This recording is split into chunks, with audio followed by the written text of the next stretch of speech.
उर्मिला के विषय में उसकी निद्रा बड़ी प्रसिद्ध है, जिसे उर्मिला निद्रा कहा जाता है। अपने 14 वर्ष के वनवास में लक्ष्मण एक रात्रि के लिए भी नहीं सोए। जब निद्रा देवी ने उनकी आंखों में प्रवेश किया तो उन्होंने निद्रा को अपने बाणों से बींध दिया। जब निद्रा देवी ने कहा कि उन्हें अपने हिस्से की निद्रा किसी और को देनी होगी, तब लक्ष्मण ने अपनी निद्रा उर्मिला को दे दी।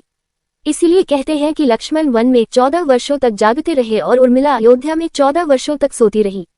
दक्षिण भारत में आज भी कुंभकर्ण निद्रा के साथ साथ उर्मिला निद्रा का भी जिक्र उन लोगों के लिए किया जाता है जिसे आसानी से जगाया ना सके। ये इसलिए भी जरूरी था कि रावण के पुत्र मेघनाद को ये वरदान प्राप्त था कि उसे केवल वही मार सकता है जो 14 वर्षों तक सोया ना हो। यही कारण था जब श्री राम का राज्याभिषेक हो रहा था तो अपने वचन के अनुसार निद्रा देवी ने लक्ष्मण को घेरा और उनके हाथ से छत्र छूट गया। इसी कारण वे सो गए और राम का राज्याभिषेक नहीं देख पाए। उनके स्थान पर उर्मिला ने राज्याभिषेक देखा।